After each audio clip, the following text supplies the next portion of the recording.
Oh my goo, here go the bullshit right here, girl. That's why you never go over a ninja house without your blicker.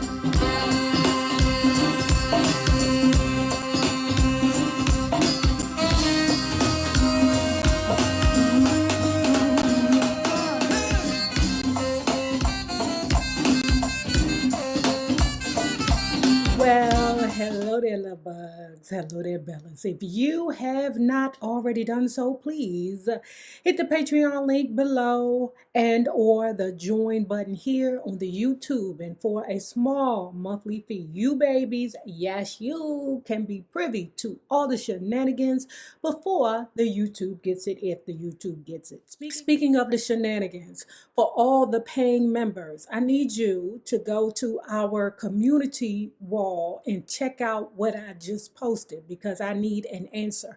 The same thing for all my Patreon members. Please go on over there and let me know what you think. Now, let's continue talking about LaToya Jackson. Bye, LaToya Jackson. That evening around dusk, I drove to his house myself. Lurch greeted me at the door and showed me into the living room. As I sat on the satin couch, I noticed the cheese and fruit from the day before languishing on the same table, untouched and obviously unrefrigerated. Lurch left the room and closed the door behind him, which is when I heard the lock go click. In the next hour and a half, he returned a dozen or so times to ask politely, "Would you like to use the bathroom?" What an odd question, I thought. No, thank you. I'm fine. Later, I learned that Phil's bathroom had peepholes through which he spied on guests. "Would you like something to eat or drink?" "Not that motherfucking old ass cheese and grapes you got over there on the table. You got anything fresh? As a matter of fact, I can go get it myself down there to the Safeway. Tell Phil I'll be back in a minute." "Would you like something to eat or drink?" No, thank you. I wandered about the huge room, admiring the furnishing and thumbing through some old books. The one paperback was about Phil. I paged through it, digesting uneasily how he regularly kept visitors trapped in his house, threatened them with guns, and so on. While reading, I had the distinct sensation of someone spying on me. But how could that be? I was alone. Then I happened to glance up at one of the portraits and noticed holes where the eyes should have been. Listen, let me tell you what this remind me of. If you ain't never seen this movie before, let me make sure I got it right. It's called either Murder by Death or Death by Murder. This whole entire scene reminds me of it, okay? I'm telling you, it's funny as hell. You hear me? I mean, man, I can't describe it. Matter of fact, your homework tonight, ladies and gentlemen, is to see the movie. It's called Murder by Death or Death by Murder. Then I happened to glance up at one of the portraits and noticed holes where the eyes should have been. Lurch reappeared again. "Gee," I said, "it's getting awfully late. Are you sure Phil is coming down? We should get started." Finally, a few minutes later, Phil slipped in through the door. Wordlessly, he crept towards the sofa, sat down uncomfortably close next to me, and staring intently asked, "Would you like to go to the Bates Motel?" Here to go the bullshit. Oh my goo, here go the bullshit right here, girl. That's why you never go over a ninja house without your blicker. The rule is you don't go to his house, girl, because if he kill you in his house, he could say that you tried to attack him and it was self-defense, girl. Girl. Lord have mercy. Joe should have been told you don't never go to a nigga house alone. God. The what? Of course not, I said, laughing. I'd never seen Alfred Hitchcock's Psycho, thank God, and had no idea what the Bates Motel was. I thought he was trying to be funny. "We're here to work, Phil," I said, anticipating a punchline. "Why would I want to go to the Bates Motel?" Girl, God bless you. Phil wasn't laughing. He wasn't even smiling, and he seemed to be barely breathing. "I want to take you to the Bates Motel. I have the key to the room number 1. I owned the key to the Bates Motel. He held a motel room key, and although I smiled a tight-lipped smile, I realized that this was no joke. He was clearly trying to scare me, and he was doing a fair job of it. "What's the matter?" he asked impatiently. "Haven't you ever seen Psycho?" "No, I haven't. But I know that you is one.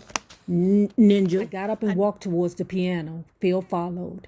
In a flash, he changed personality, thrusting sheet music into my hands and commanding, "Sing!" while he banged out a discordant melody I'd never heard before. "But Phil, I don't know the melody." "Sing." So I sang any notes that came into my head while Phil stamped his foot to keep time and raved at the top of his voice. "We're going to make good work together. We're going to be the best team ever. Your effing brother Michael is nothing. He has no talent. I'll show him. Everything he's done is shiz." I stopped singing and stared in disbelief as Phil continued his mad tirade. "Your brother, that punk, he's nothing. Nothing. And you sit down." He pulled me down beside him on the piano bench. Phil would start to play an indecipherable tune. Plonk, plonk, plonk. Then jump up and scream, "I'm sick of you. I'm so sick of you. I'm sick of Michael," before running out the door and locking it behind him. Oh, that nigga got problems. He got problems. Girl, Toya. Girl, you better bash Phil Spector in the head and think about heaven later. Girl, you in danger, girl. You is in danger. You better run, girl. Oh my God. And then the first time the nigga locked the door, why didn't you think something was wrong, girl? So you mean to tell me your parents got you so sheltered that you don't even know danger when it's looking you in the face, asking you to go to the Bates Motel? How am I going to get out of here? A few minutes later, Phil reappeared, now stumbling about and laughing. Suddenly, an amiable drunk. "How you doing?" he asked, slurring his words and unsteadily negotiating some steps. Then he ran out again, only to return and act like someone else.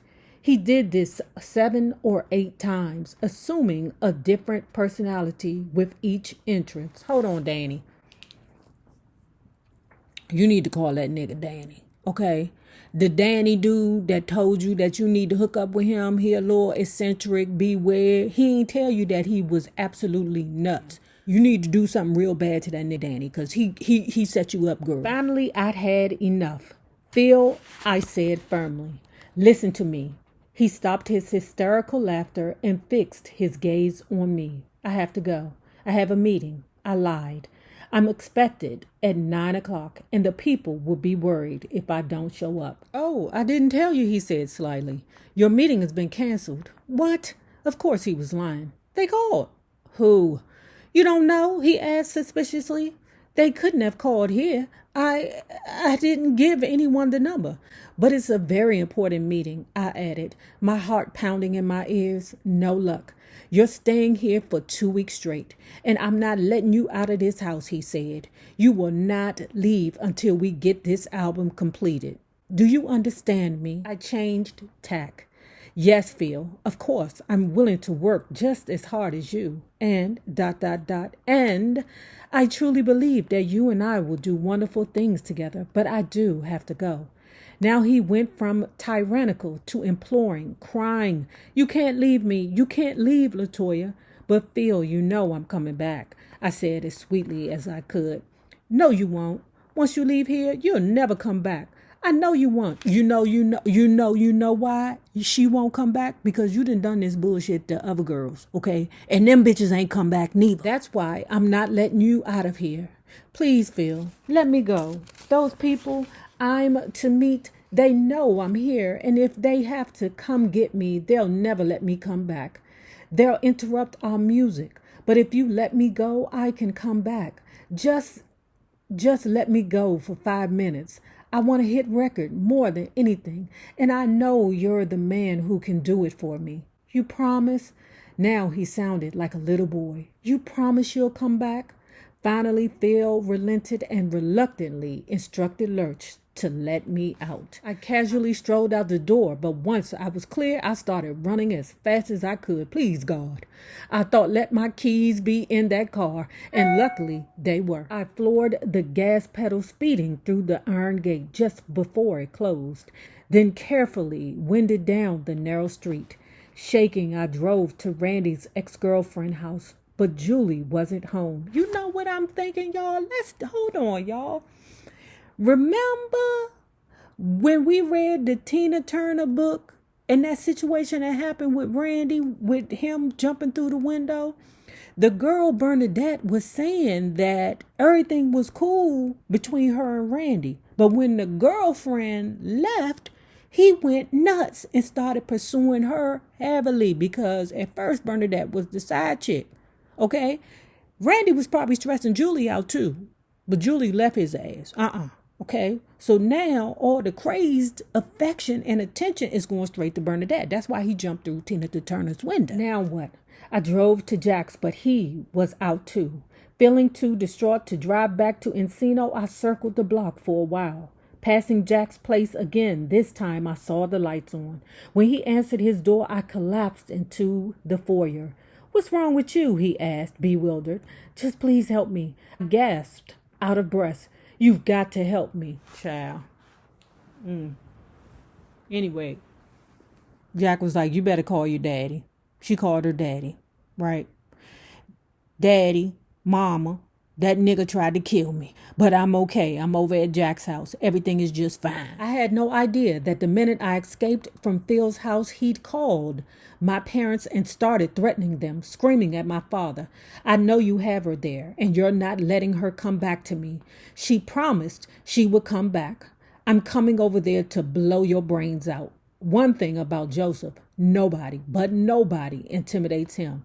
"You just do that," he huffed, "because I'm coming up there to blow your brains out."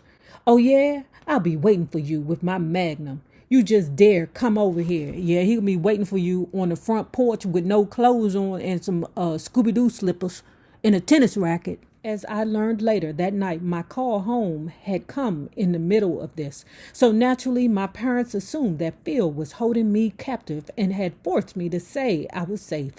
They were immediately alarmed because Phil pretended to be talking to me as if I were still there. My father yelled that he'd call the police. What a mess. After pulling myself together, I drove home. Good girl. Because what Phil don't want is he don't want it with that nigga Joseph. When I recounted my bizarre evening, Michael, the film buff, pointed out, "LaToya, don't you know what the Bates Motel from Psycho is?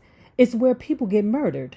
And the cutout eyes in the painting," Janet noted observantly, "that's a peephole in the movie too. Who needed to see Psycho? I just endured a couple hours with one." You better believe it, girl. You better believe it takes one to know one. Michael was victimized by the media, particularly the tabloids, more than many celebrities. It seemed like every week there was a new expose about my brother, filled with allegations ranging from ridiculous, Michael building a shrine to Elizabeth Taylor, to hurtful, Michael being gay.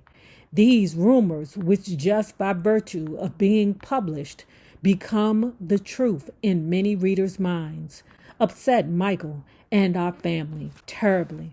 But the media developed this fascination with his face.